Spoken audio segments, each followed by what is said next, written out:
Hey, everybody.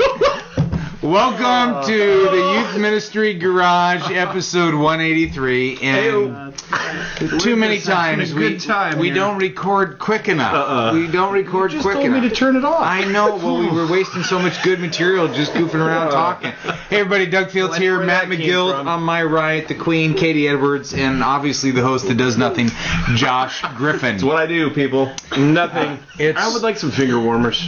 It's cold out here. It's raining. It's a rainy day. It's a terribly cold winter day. For the first time that I can remember, having lived in Southern California most of my life, there was a warning on our television today. I know, thunderstorm. A thunderstorm warning. It said potential tornadoes. What? Get in your basement. Who has a basement in Southern California? Nobody. No. Everyone has All the wine people in cellars. the porch streets.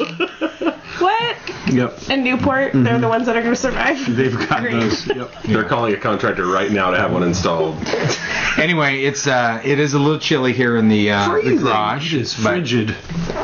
the show must go on, is what we like to say. That's right. There's a lot of things we've said. Yep. And I wish we could have videotaped just your shenanigans of the food preparation, you trying to eat a bar, you trying to prepare a drink here with iced tea and water. You It's might, iced tea. That's if you're watching the video such a bummer. podcast, you notice our tablecloth is now soiled by one Matt McGill. Fine. Just the white carrot got brushed in a little bit.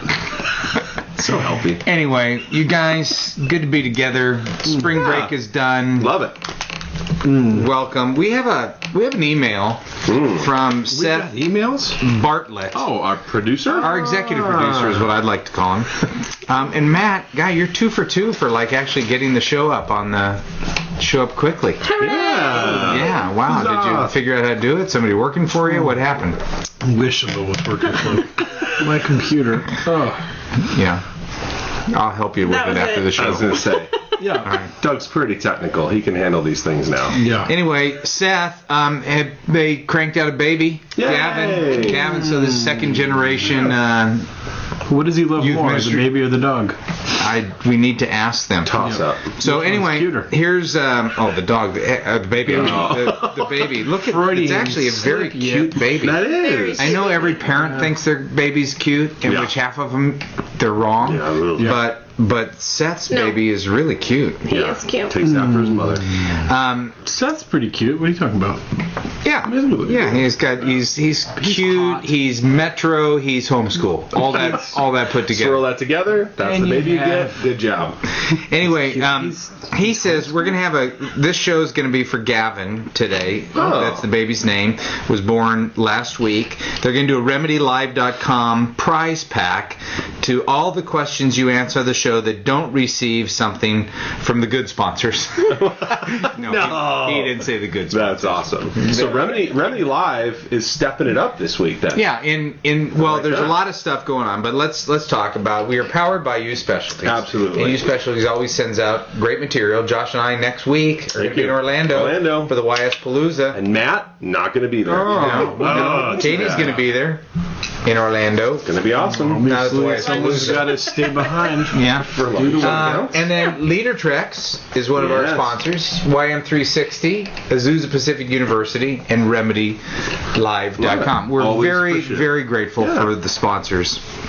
If they could just do something with Matt, that would be great. So he wants everybody on the show this week. If you don't get a gift from one of our other sponsors, here's what Remedy Live gives: a T-shirt. They're going to email you for your size. Wow. A 2 gigabyte thumb drive includes videos of some of the shows and the programming, I think that's good. Yeah. and a Starbucks gift card for $10. Nice. Only in this episode in honor of Gavin. Wow. So a thumb drive that you can look at briefly and then use as your own, because 2 gigs is legit. Yeah. $10 at Starbucks. This is a strong prize pack. I know. T-shirt? I know. What's not to love? Yeah. Probably the T-shirt. Does the T-shirt have Gavin's face on it? No, it's that going to be a would- Remedy Then Live. I'd love it. I asked him if there's anything new happening on the site, how the questions going a little bit. Everything's working out great. Yeah. Keep sending in your questions. We actually need more questions through the youthministrygarage.com because some of the questions we put right back up on the site. And actually, we had a little controversy this week because there was a question on the site that some kind of knucklehead guy said that we wrote, like, oh, they're even, he just didn't have his facts right. He was just kind of throwing stones. And he says, that they wrote this. Well, it was a question sent in by our viewer, somebody on our team, and it was a legitimate question, but they were trying to pin something on us. Just on all of us, not just me. Bad research. Usually it's just on Matt. Yeah. So anyway, I asked Seth what's going on. He said you should highlight the Wall of Fame on the Youth Ministry Garage because we've had some brand new rewinders join the team and post their picture. Oh, I love that. Which I think we ought to be informed of that, Seth. Yeah, there should be an email we need to or check the site out a little bit more often. Every time somebody leaves a comment, you get an email? I get an email. I read it. Huh. Probably more than all you. No, guys. every time. Yeah. Do you read it? Yeah, this week was it? particularly scan it. Okay. Okay. I scan it, read probably half. I asked Seth But to in no my longer email, get not on the site. I'm being honest. It's too much to delete it? Yeah.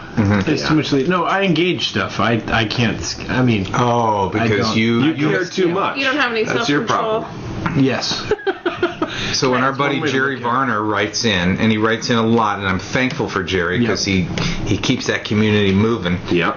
You don't read his stuff. I don't. I don't. He can email me directly. And that will also be deleted. No, but I don't delete stuff. I mean, I delete your emails. But Do you have marbles in your mouth? no, No? this is great. I'm freezing right now. Yeah? I'm just wondering that witch in Narnia is in here or something. Unbelievable. All right. all right, Gavin. Thank you, Gavin. Prize Allison. Oops, I forgot to set the timer. Darn. Oh, well, Let's bring it back in. Let's restart. It wasn't a great start anyhow. Allison has a question. I read a handful of youth ministry blogs for encouragement ideas. Josh, Matt, and Doug's blogs are all on that short list that I subscribe to. The question is, why doesn't Katie have a blog? Agreed. As a woman youth minister, I would love to read about youth ministry from a similar perspective. Come on, Katie. Agreed. Drink the Kool-Aid. By the way, Does that? yeah, drink the Kool-Aid. I don't ad lib stuff here. By the way, I noticed I was right next to Katie at SYMC before a session and wanted to encourage her for blessing all of us team members. Aww. I also wanted to tell her how much I respect her for balancing ministry and family so well, but she seemed to be investing into one of her volunteers, and I didn't want to interrupt. Katie, I've only been in full-time youth ministry for 7 years. I'm still learning. This is awesome. And I want to tell you that I really appreciate how you're serving other female youth ministers on the podcast. You rock. Please start a blog. Okay, that alone. So You got- affirming. have one Thank reader. you, Allison. Yep. That was That is really incredible. nice. Yeah, Allison, we are going to People named Allison love you. you pick the sponsor that you want Allison to get something from. Gavin. Can you name one of the sponsors off the top of your head? Use specialties. Use That one specialties. doesn't count. It's the Well, we're biggest powered one. It's by the biggest. We're powered by. It's our primary. And people are already, and I think there's some questions in here about saying we're going to see you in San Diego for episode 200. It's already catching Yes, on. let's do it. It's already catching Let's It's do catching it. fire. Can you forward that to me? That's so affirming. You need- That's a lot of work. I mean, I'm the one reading the emails, Sorry. prepping the show. He managed I'm to print sorry. it, which is a Alright. miracle. I'm so sorry. Forward So- to Katie. All right. Okay. Anybody else want me to do their work? Yeah, listen, I've got a bunch of parent emails that I'd love for you to respond to. Okay. Why don't you? What books from You Specialties do you want? Oh, yeah. Oh gosh, can I think about it and come back to it? No. Yes, you can. But Okay, here's put it to the side. here- Whatever you know what? happened to the ideas books? Youth Ministry on a Shoestring. That'd be a good one. There is a that Lars's? book that I just got in the mail from Jonathan McKee, a video on evangelism. Let's send him that. Okay. Or her that, Allison. We should get Wise to send us Ooh, stuff so we you can know what book have that I it, really like? too. What? It's not YS. It's Andy Blank's book that we got a couple weeks ago. That's YN360. Yeah. That's another one of our That's a great sponsors, the one. 7 Effective Oh, you mean this one teaching right here? Yes. Oh, we're Best, supposed to best practices. I liked it a lot. I haven't read actually. it. If you had a blog, you could write a review of it. Do you want? Okay, we're wasting a lot of time. Do you want to Sure. send her something from YS or that book? Can you just send her one from everything? Oh my Wow, gosh! Okay, greedy. I'm Then gonna that way we don't I'm gonna have put to an asterisk. Greedy. You special. That's what you get when you refer me on the YN. podcast. It's like, Oh, here it comes. Here Here it it comes. When it rains. And it is And raining. it is. And it is. All right, this is from Joseph Lyman from Rodeo, California. I'm finally a Rewind listener. It took me a month to go back and listen to all of them, but my greatest dream has finally come true after a month of almost peeing my pants when Matt shrieks or says something funny. I really think you should bring back the thievery. I love it when Doug stole the book and wig. I think it was from Duffy Robbins' office. The hot dog in a bush. Yep. And all that. This is sausage, right? Yeah, it was Polish sausage. Oh, that's right. Yeah. That's good. That's funny an old bit. That story. Is old. My gosh. Love it. Wow. You don't even know what we're talking about. Sorry. Yeah. You're not a Rewind listener? No. She listened to half of one. That was pretty funny. Because that was funny. You stole I sausage. stole like a yard sign from you, like the fire alarm or some kind of sign. Yeah. And then you stole a sausage from our refrigerator, our freezer at our house, threw it in the bushes, thinking you'd get it on the way out. I went to walk the dog as they were leaving, and the dog was going crazy in the bushes over this thing, and it was a frozen kielbasa. I forgot about it. And we're like, what is this kielbasa doing out here? This is so crazy. And then he's, like, a few days later told us, hey, that was me. Just chuckling. But it was a bit stolen from Doug's house, and it was really fun. And in all fairness, we're bringing it back, but now it's between Matt and I. Matt and I are stealing things from each other's church office. No. And right now, I'm ready. You're up. You're up too. 2-1. 2-1. But you're saying no. You're not going to play those shenanigans? No. It would be hard for me to pull back. You know what we're stealing this week? We're stealing one of your video ideas that we thought were really funny. I actually don't think that was... I think that was Luke and Travis came up with that together. I think it was Travis's. Well, I like to think of it as stolen from you. Continue. Yeah. I like to think about talking about stuff that everybody would know. So when you mention Luke and Travis, the fact that you two have your little insider language. I said I'm stealing Katie, stuff we're from going to him. continue. Here we go. Anyway, That Joseph... was only insider. More Joseph, affirmations for Katie coming. Here's what happens. I'm not even going to go. One, you don't use any punctuation. I love that you're a Rewind member, but there's not a single period in that whole doesn't have time. deal. Yeah, but he does say he was listening. He was stocking stuff at Home Depot, and he was listening while he worked. Nice. And he's going to meet up with all of us at the National Youth Workers Convention in San Diego. It's catching on. Show 200. P.S. Doug, I really enjoy Matt's insider comments. They bring up stories that are always very funny. In his grip, Joseph Lyman. Did he really just say that? Yep, so he's going to get a remedy pack. Strong. All right. That was very strong. That was almost like the Lord ordained that. Well, he can put his picture up on the Wall of Fame now, too, Yeah, right? maybe it is. Maybe he already Maybe it has. is. No, Yeah, check it out. and Seth, when you listen to the show, when somebody goes up on the Wall of Fame, I need to know. Yeah. 'Cause- Send Matt an email, too. Yeah. Promptly deleted. This is from Don't Say My Name. Hello, guys and Katie. I have been working with youth for about 8 years. A little over 2 years ago, I hit rock bottom and chose to give in to worldly desires. I was arrested for stealing. After this, I stepped away from full-time ministry and started volunteering at my church's youth group. Through this time in my life, God has been teaching me a lot about His mercy. Through God's mercy, I was not charged, and my record was expunged, wiped clean. I still If he feel... weren't charged, he wouldn't need it to be expunged, though, right? What's that? If he wasn't charged, he wouldn't need it to be expunged. They're one and the same. It's on the Continue. record. Okay. All right. I still feel a strong calling into full-time ministry. Did you notice the blank stare on my face when you asked that? Because I thought, I don't... Who knows, right? I've watched enough CSI to know you're right. Okay. Yeah, if you'd asked me a Conan O'Brien... Yep. Team Coco. All right. I still feel a strong calling into full-time ministry, and starting November, I started putting resumes out. Because this situation was such a life changer for the good, I want to be honest with those churches I interview with. So far, churches I have told have been a no. My question is, what would you do if you were in my shoes? Any books or resources you can recommend? Thanks for the podcast. It helps me get fired up with ideas, but kind of gets discouraged when I'm not hearing back from other churches. Thanks again. That's a good question. I mean, it's hard. Stealing, I mean, how far back? How far back do you go? How far back do you You have a lot of thievery in your life. Oh, I used to steal so much when I was in junior high. It was great. I mean, the challenge was really fun. But It was great that the Lord... Man, it was before I was taking God seriously, so it was just... That makes it all right. Yeah, I mean, we had... Instead of stealing from friends, we stole from people we didn't know, and we tried to see who could steal the biggest or whatever. But anyhow, that's beside the point. I don't steal anymore. And I haven't told my church that I used to steal things when I was in junior high, so I don't know. So maybe I should have told him. Maybe I need to call up my senior pastor and say, when I was in 8th grade. Well, being arrested is a biggie. Standout thing. Yeah, you have to talk about it. You have to say. You think you have to?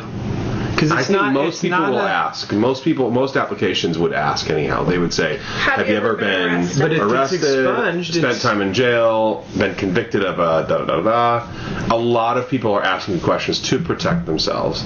So I think they just do the convicted one, right? Yeah, do they do all of it? No, our old application, I don't know how much it's changed over the years, but it was, have you ever been arrested?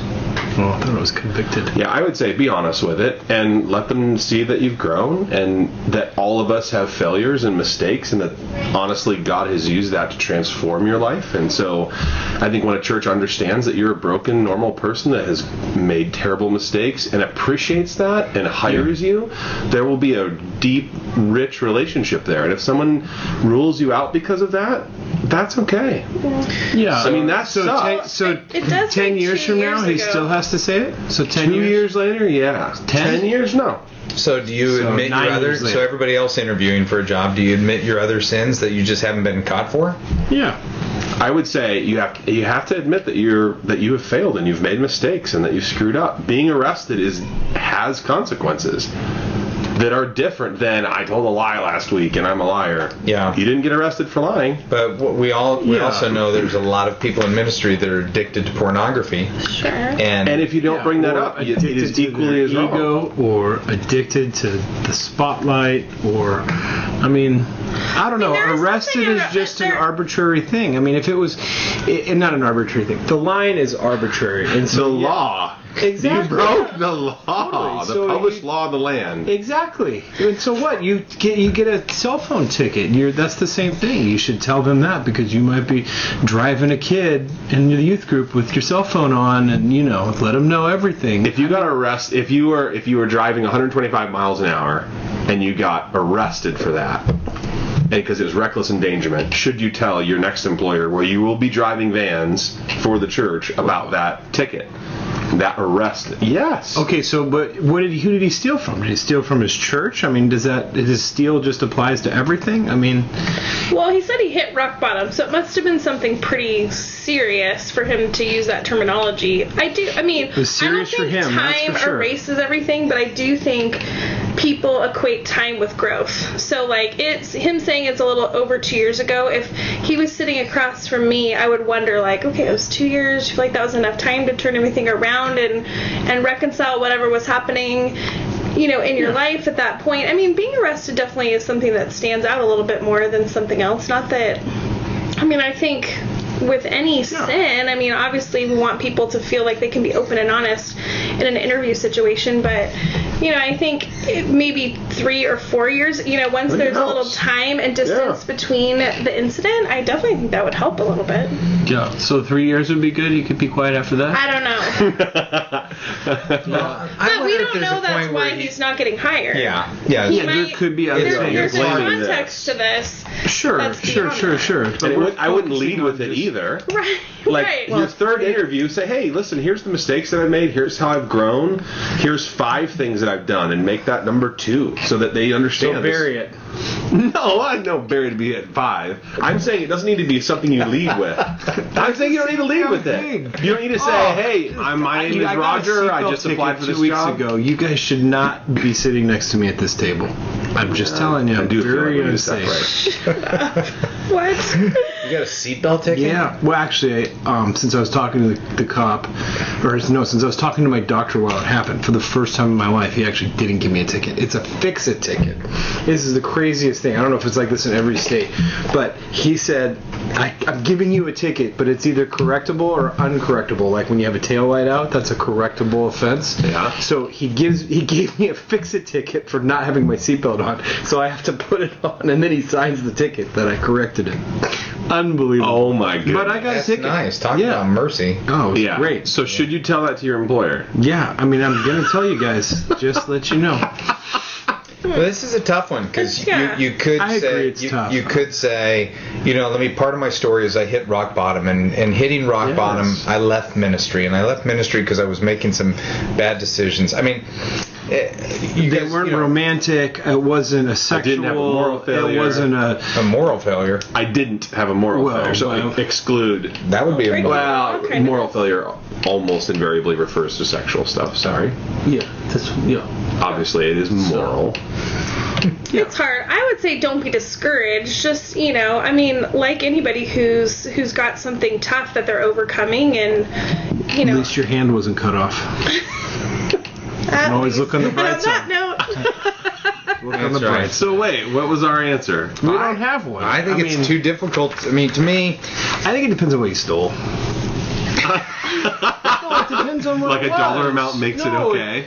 Yes, absolutely. Because it was rock bottom for him, but there does need to be some perspective. He embezzles $100,000 from his last church, but it's 2 years later, and it's okay. He doesn't need to tell anybody that. That's a different situation. But see, to me, I go, okay, would I rather hire somebody that got arrested for stealing whatever? I don't even know what it is. Right. Or would I rather hire somebody who's quietly addicted to porn? Totally. And hasn't come clean at all, hasn't been caught the whole bit. Absolutely. No, I appreciate the openness. Like I feel like tell me anything you want up front, and let's move forward from an honest point as opposed to, things coming out later. Yeah. I would want to know if he was a cat burglar.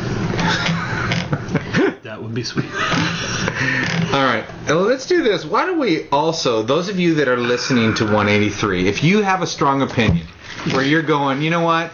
Rarely do we get to a point. Not answer a question. No, yeah, this one's pretty gray. I feel like. Well, for us. but it's just so hard to have context. Weigh in on it. Weigh in on. Go to the website, Youth Minister Garage, and weigh in on the blog comment. Has definitive opinions. Well, it's so rare that you guys wouldn't. That it always stands out when I do it. Yeah, totally. I think you're very opinionated. Thank you. That is a compliment. Oh no! I get pinned down when I have opinions. Yeah. It's hard to negotiate that This is from our buddy Jeff Stewart in Surrey, British Columbia. Greetings, team. Recently, been hearing some grumblings that I'm playing favorites. Awesome. Not sure what to do about that. I have a few Spotlight student leaders who serve often and hang out at the church a lot. I also lead a small group as well as they get a lot of my time. We have 200 students a week, so it's a challenge in my mind to fight off these perceptions. Am I just pleasing, or should I take the issue on? Doug, you have a good response to this. That's kind of your answer. I think lead with that, and then let us see if we can fill in. Is that all right? Well, I mean, my first response is Jesus played favorites, so he had. James said not to share favorites. You're wondering. The trump card? Yeah. Well, he did. I mean, it's obvious that in the Gospels that he spent more time with Peter, James, and John. Right. And loved them differently. Even. Yeah. But I think leaders play favorites. I think you try to create a perception that you don't, but you go with those. I mean, you're trying to move. Bury it. Yeah, bury it. That's the title of the podcast. You're trying to move. Jeff is trying to lead a ministry, and there are going to be some people who are going to help him lead that ministry that are going to require you to invest more time into. I think leaders spend more time with people who are helping move that ministry forward and helping accomplish things. It doesn't mean, my thing on this is make sure everybody is cared for, but you don't have to care for everybody. There are some that you're just going to get more mileage with. In first 2 years of youth ministry, I talked about the 5-3-1 relationships, that you have 5 kids that you're caring for. You might say, hey, Friday night we're going bowling. 3 of those are going to show up, but if you were saying, hey, come to my house, we're going to I need help putting up a fence. Probably one of those guys is going to be there. Yeah. And oftentimes that's the person you are going to spend the most time with. There are some kids in your ministry that need you more. They're looking for that more. I think I think we can all say you don't play favorites, but you do play favorites. I think what you could do with that, I mean, I don't disagree with any of that. But I think part of it is to engage whoever's accusing that, or if it's hints or whispers, like to get to the bottom of that and to say, well, what do you mean? Where do you see this? Tell me what you think, because it could just be that you made a comment or you criticized somebody or you corrected somebody and they just had a hard heart and they just don't want to listen, and then that's on them. I think it is worth it when someone says, hey, you're playing favorites. I think it's worth it to stop and say, okay, am I playing favorites in a way that I shouldn't be? I mean, there's a difference between investing strategically in some and truly playing favorites, hanging out with only the kids that you like or the ones that are easy and stuff like that. Yeah. I think evaluating it, getting to the bottom of it is good. And I think another one is that if someone said that to me, I'd say, well, let's spend time this week then. I mean, and it might not be this week, it might be a couple weeks later, but if someone was saying after and they really wanted to. So if kids whine, you want to give them. I would listen to them. I mean, it depends. If this is happening every week and it's 7 different kids, then 7 weeks in a row, you can't lead by consensus, but you can spend a little bit of time. You can give them a little bit, and that could be a great opportunity to switch that. That can be a great opportunity to flip them, into another direction. I mean, well, an option too. This probably won't be as popular or as good as those answers, but I think you could get a co-leader with your small group, someone to help you lead, so that you did have a little more margin to visit other small groups rather than I can't go see anybody else's small group because we're meeting on the same night and I have my guys already. In Jeff's case, so you could either withdraw completely and oversee all the small groups and visit all of them, or withdraw halfway with a co-leader and spread yourself out a little bit more. Yeah, but 200 is a big youth group, and I think you have the right as the youth pastor to have a small group and invest in, because at that point when you have that many kids, you're doing so much that your focused ministerial time with kids is limited. So for him, probably the highlight of his week is a small group. Yep. I don't think there's anything you can do about it, to be totally honest. Like, I think if you're the leader and you're visible, everybody is watching you in a little bit of a different way. And even students who are being really cared for, I think we've all experienced this. I have students who I know are being loved and cared for probably better than I'm caring for mine. But because I'm visible, they kind of equate that with a more important type of care or investment, that type of thing. And I don't know if you can, I'm not sure you can stop it or undo it, especially in a group that size, Well, is it possible that at a youth group program, when many of the students will be gathered together, you'd say to your small group of guys, hey, we're not going to know each other at this level program. Yeah. I'm going to ignore you. I love you. You've got to evaluate. But I'm going to pour into the crowd at this moment. I think that's real practical. Jeff, we are going to send you something from dnowonline.com. How about that? dnowonline.com, because I'm just being sensitive to our sponsors because he's in British Columbia, so online is going to be a lot cheaper. Online, that's a great idea. Yeah, you really thought that one through. Well, come on. And then Youth Ministry 360 is thrilled to give their stuff away. There you go. Good people. And we also have we given anything from Gavin away at all yet? Yeah, we have. We got to get also Youth Ministry 360 gives 20% off plus free shipping if you just call 888-969-6333. No.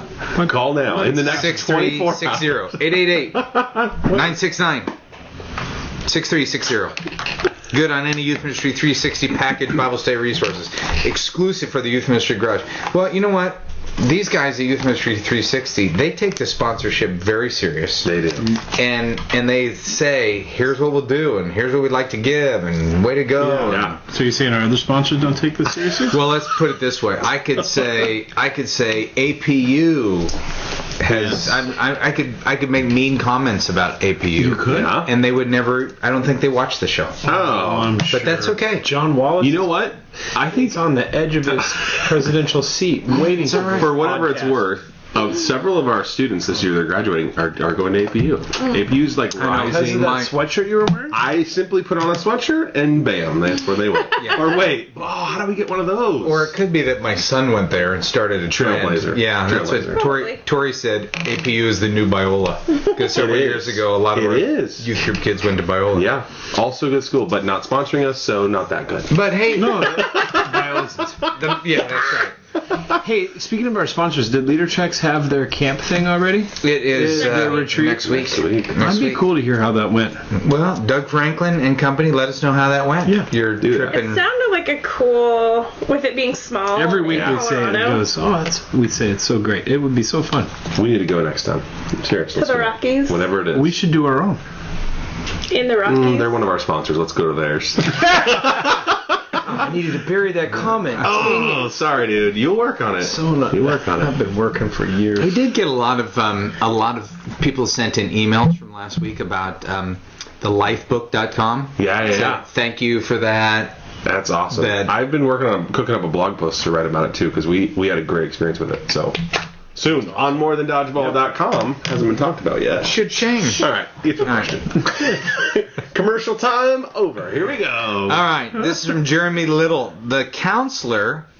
You know what? I already wrote down, Jeremy, that I'm going to forward this to the Youth Ministry Garage community. Wow. But you will get a Remedy Live Gavin pack. Done.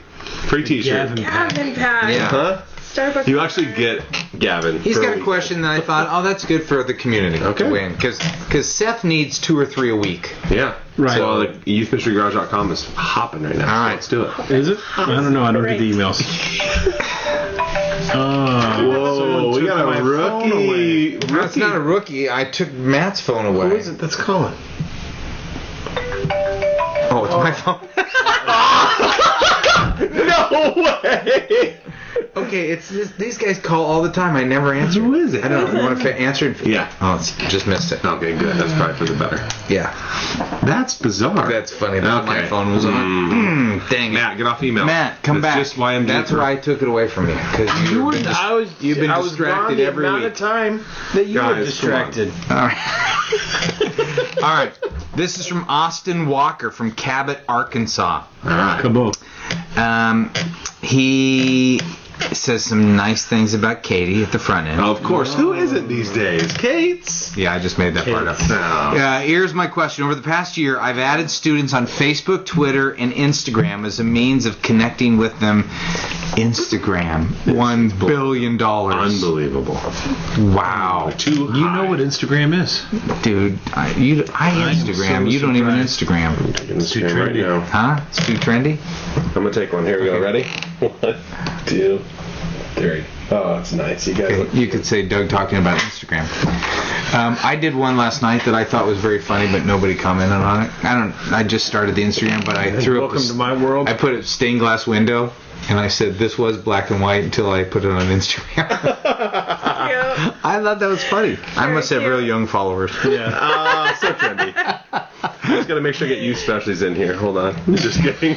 All right. Facebook, Instagram. Yeah. So I've added students on Facebook, Twitter, Instagram, Download Youth Ministry as a means of connecting with them, challenging them, and encouraging them.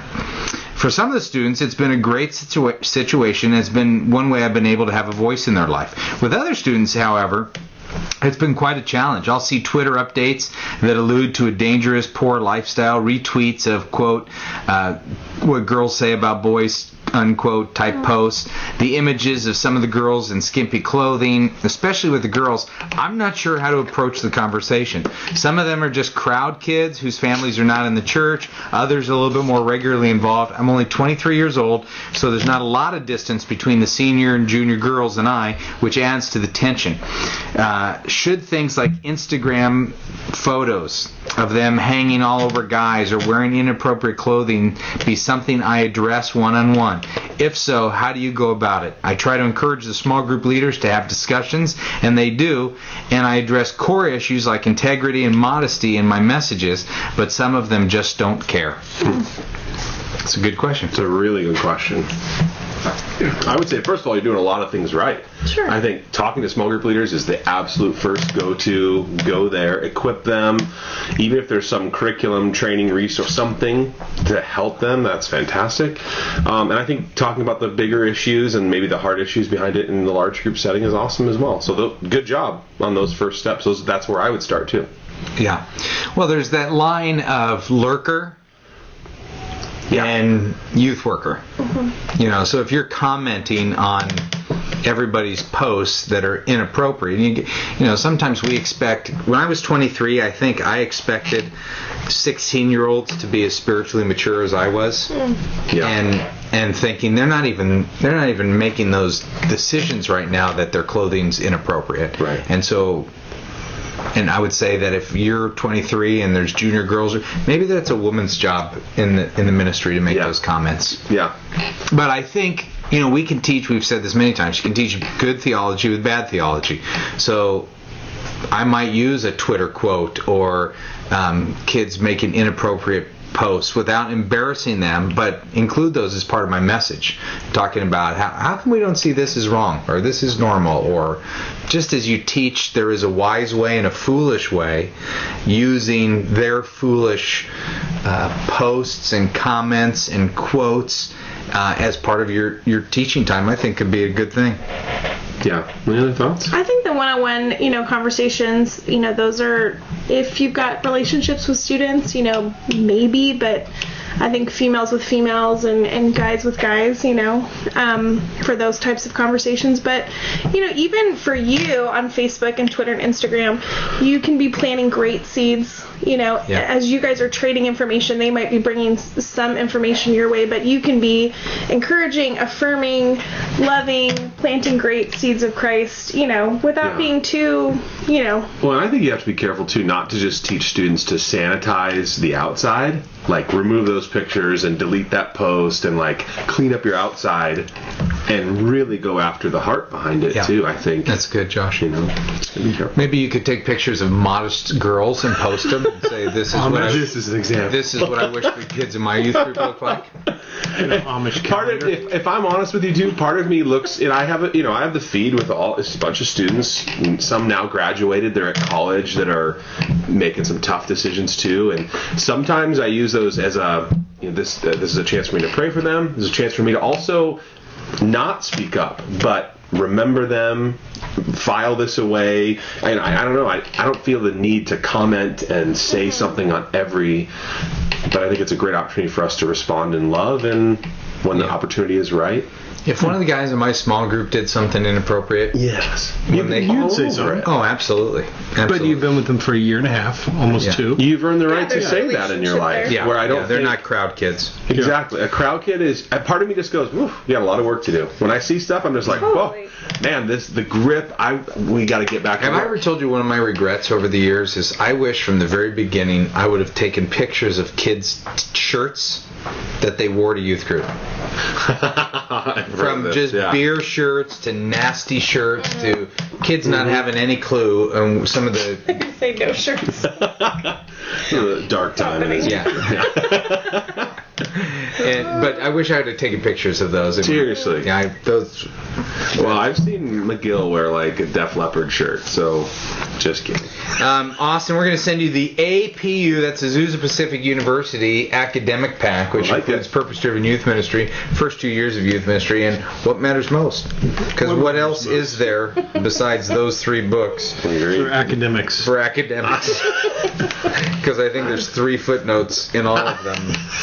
You could throw in there 99 Thoughts for Small Group Leaders. Fantastic work with no footnotes, I might add. It's 11 pages long, but it's still fun. It's a wonderful book. Thank you. There's my affirmation from Katie, who got a ton of affirmation. Always does. This is from James Watson from Livermore, California. Love it. What are your thoughts on scholarship applications? I don't like to be tied to guidelines when it comes to who gets a scholarship for an event, since I want to be able to be flexible with different people, particularly those who are new to the church. However, I feel that certain families in the church abuse our generosity. I think we need something to regulate this, but that also doesn't hinder our ability to be flexible. Any thoughts? Well, an application doesn't mean you can't be flexible. I mean, especially slap at the top of it, this does not guarantee we'll be able to give you. I mean, so an application by itself doesn't take away your flexibility. This application is meaningless. What happens from here is all that matters. Yeah, completing this application does not guarantee that you will be able to receive whatever aid or scholarship. Well, even the little disclaimer at the end that says it is a subjective process. This application is only part of the so that you could make bury that. Ooh, but you could say you have a couple people a part of the process, and if you needed to, you could even say, here's our priority. Depending on the camp or the trip or the event, if it's a summer camp, maybe we prioritize one way. If it's a discipleship camp, maybe you prioritize another way. I mean, I think it's hard when you think you feel like you're getting taken advantage of, and we've went through that before, and I think you just add on to the application. Are you willing to make payments? Right, back into the scholarship fund, and you see people, yes or no. You begin to sniff things out. You go, hey, the last 3 camps, you've used the scholarship budget. We need to go in other directions with it. I just think that takes some. A little bit more leadership. Be willing to clean up your Instagram photo feed? I think a good thing to add to your scholarship application is just, have you received a scholarship from us in this school year? Yeah. I think, just, not that would be a reason to say no, but just, hey, we try to spread it out as much as we can, and if you've already received it once, Well, I think be careful if you are looking at a family and you're feeling like some disgruntledness or tension or whatever. You don't know the full story. You know what you've seen and heard, and there might be a real need there. Sure. Yeah, definitely. And the people that you might want to help, maybe they're just putting on a better show for you. I would say just be careful, because I think your experience can sometimes lead or mislead you. So sniff it out a little bit more and dig a little deeper, rather than just say, this person's abusing this privilege. Yeah. I think there might be more to the story behind it than you know. Yeah, and with that, I think you need to be wise. So you can't just throw your discernment out the window. But at the same time, if you give something away, you're giving something away. I mean, to have the ticker run in of, those new pair of shoes, or, they have this or they have that. I mean, that's part of it. Got this Xbox, that's part of it. Or they show up to camp and they have, 3 candy bars instead of 1 malt. You can go too crazy with it, all in the self-denial and rationalization of, I'm just trying to be wise. And it's like, no, you're not. You're just feeding the bitterness that you have.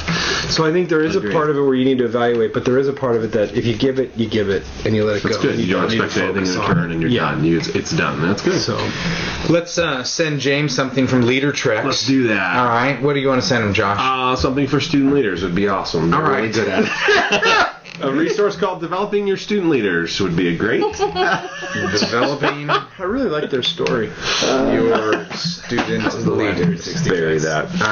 All right. Yeah. No, they're good. They just actually sent me some stuff this week we're going to use in our student leadership program. So thank you, Leader Trex. Wow. I need so much more help than you need. What's that about? Hey, when you compare, you lose. That's right. A wise man once told me that. Hey, and here's the deal. When Josh meets people, he's friendly. Give it a go, dude. See what happens. That gets him stuff. Look at the jacket. Wearing a nice Leader Trex. Isn't there some Leader Trex? Yes. That hurts. Thank you, Leader Trex. Or just be friends with the people that get stuff, and that's helpful. Dude, I do have a few extras. Totally. Yeah. I have 3 extras. I got some books on my shelf. You can take. Dude, here's an academic pack right here. What's going on? Yeah.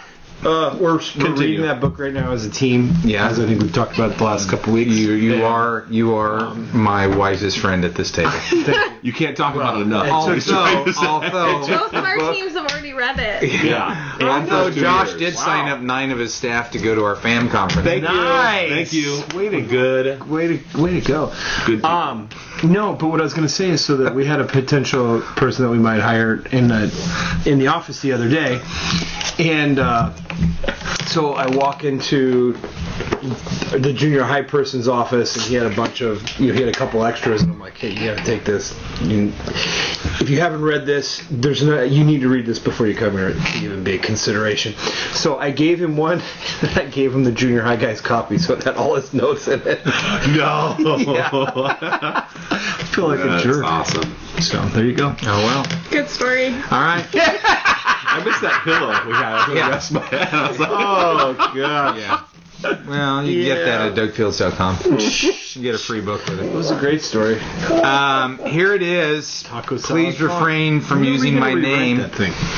what's the name we These gotta get parents William? are crazy. Oh, I have a mom and a dad giving me grief over the fact that we do not allow students to bring cell phones to our weekend retreats. They are homeschool parents. Whoa! This has given me headaches. The confrontation does not really bother me. It's the other thing. The big news is homeschool parents let their kids have cell phones. Yeah, That's seriously. the freaky part. How do we a ride? lot different than when you did it. Rid? What? No, this is not. How do we rid our ministry of Obviously homeschool parents? There it is. Their kids are actually pretty great. How do we rid them of home? What? Yeah. How do we? He said he wrote ride, but First of all, pray for forgiveness. Simple. Second, you don't really. It is a different thing though now. I mean, it's a different thing now What? than it was 10 years. The cell phone thing is different now than it was 5 years ago and 10 years ago and 15 years ago. Yeah. I mean, parents are so much more used to instant communication, Yep. with their kids and being able to check in on them and all that stuff. And Yeah. so, True. I'm not saying, we just did a trip to Mexico that left today, and we told everyone that they can't have cell phones, so we collected them. I mean, I still think it's a great rule and a great practice. And if I had somebody complain like this, and we've had a couple, but they weren't totally aggro and it wasn't that hard. But you just explain what's that?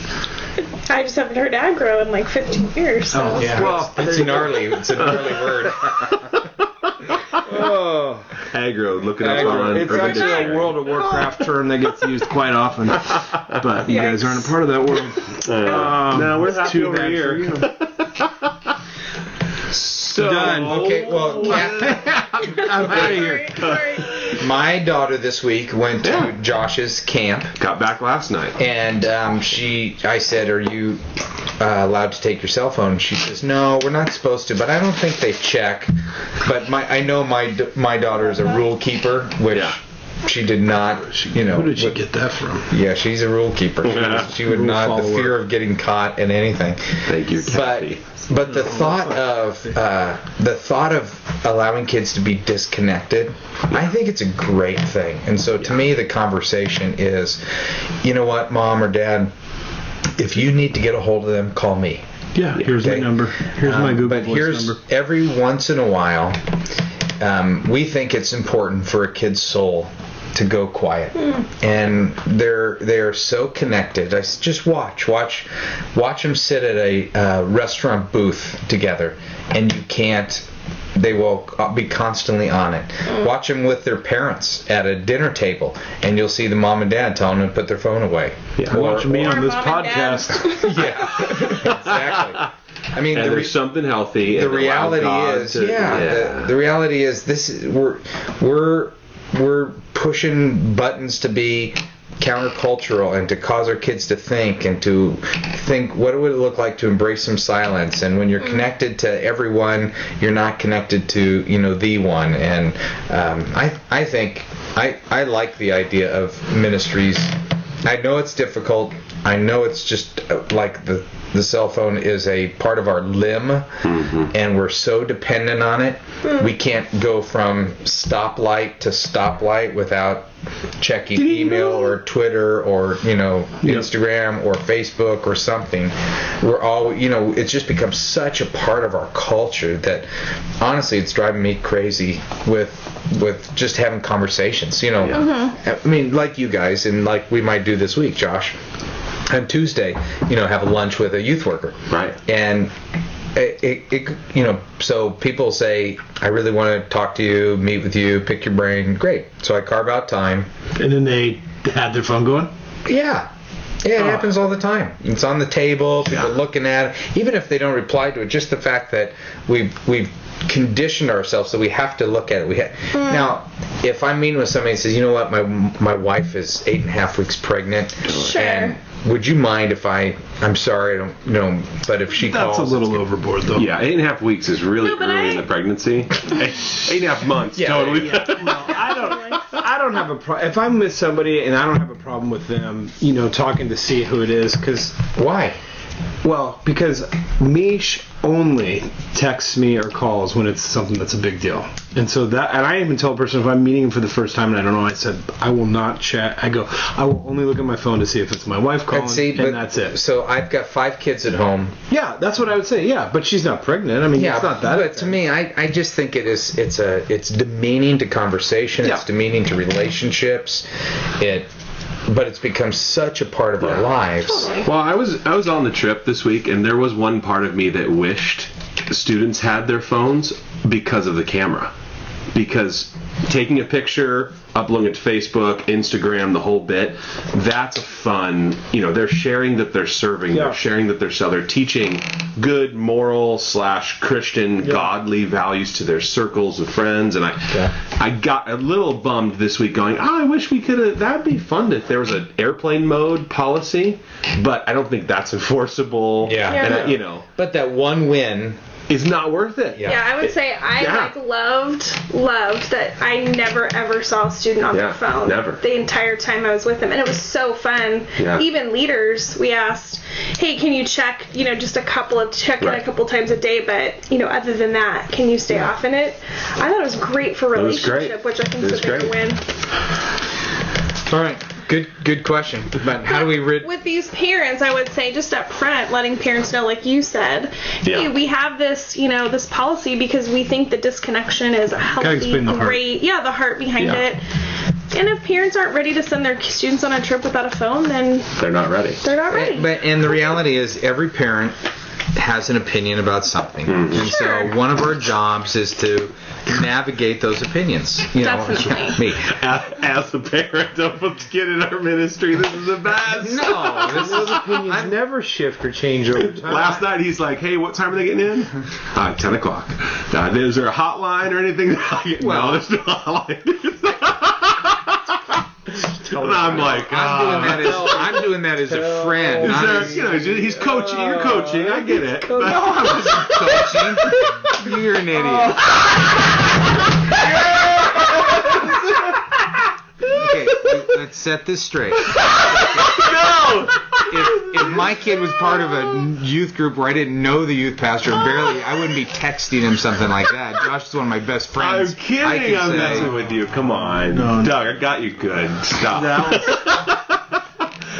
What was I saying about parents with they all have an opinion. Oh, well, you shared one before about getting an email from a parent who says, Matt, I want to encourage you to teach the Bible, verse by verse. Yeah. Okay. So my point is, parents... I was actually looking for that email to see if that was... They want you to do things all the time that are crazy. Have you... If they want to run a youth ministry, they can go ahead. There's a new article in Wired about phantom rings where you reach for your phone because you thought it vibrated, and you pick it up and there's no... I was looking to see if I had an invisible ring on my phone. How sweet that would be. And it says that we're so conditioned that when there's a variance, we'll pick up our phone instinctively, even if no one ever called, nothing at all.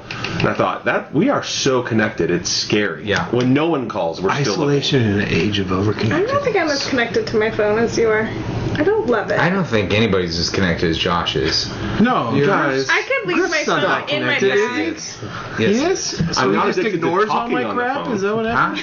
Just ignores all my crap? Is that what you're saying? Oh, he's on it a lot. Oh, man. He's on it a lot. Expect faster responses, young man.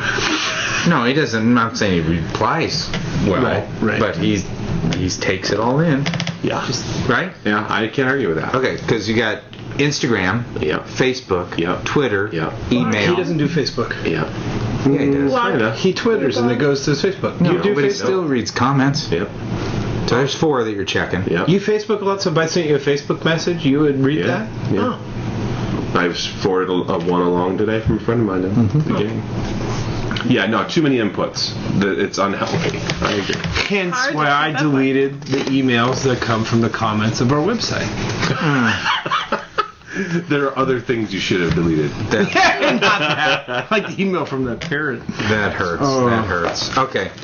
Well, let's do one more. Yes, okay? One more. Stephen Lehman. Stephen? We already have a Lehman?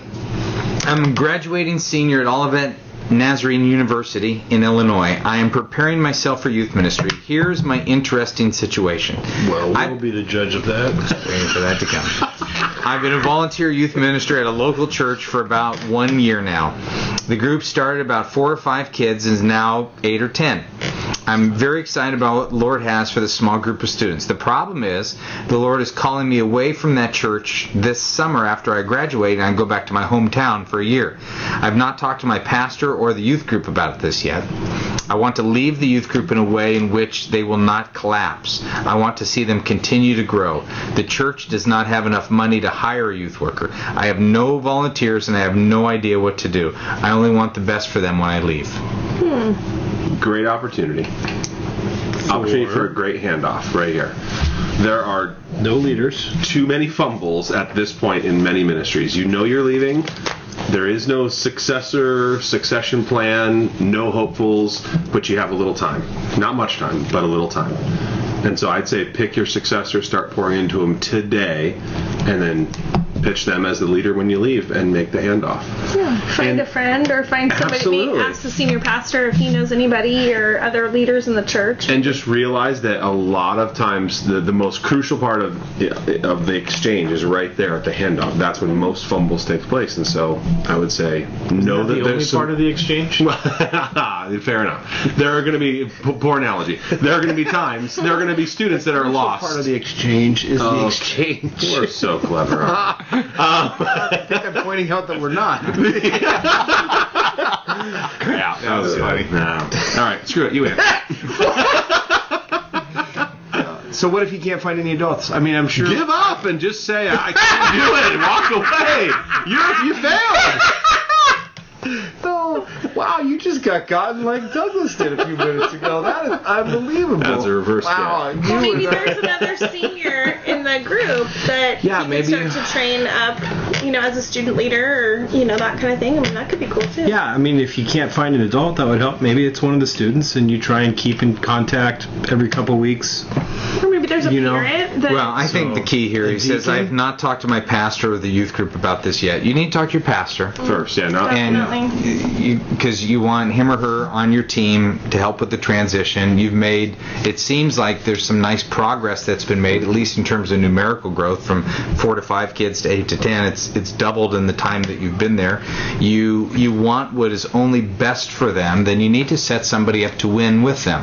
And I think that's the principle for anybody who's listening, that if they're even still listening, we always want to set our volunteers up to win. And this is a great opportunity for you to do that. Nobody wins if you continue to wait until a couple weeks before you're about to leave, and then you're kind of like, okay, here's the summer calendar I put together, and this kid's name is Joe, and then he's got a parent. And, the longer you can make that handoff and that transition, the better it will be.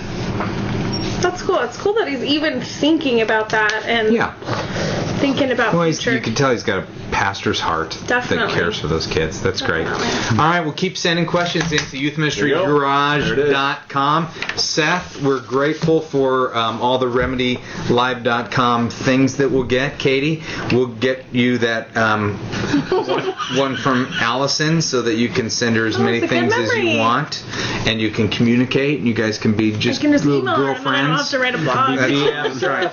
Yeah, and you know what? You should send her also to Neely's blog. Oh, yeah. Neely works, morethangossip.com, and Neely is... Show's over. Show's over. All right. Gossip.com. Love you guys. Anything else to say? What about anything else? No. You said it all. That's it. All right. As usual. Have a good day now.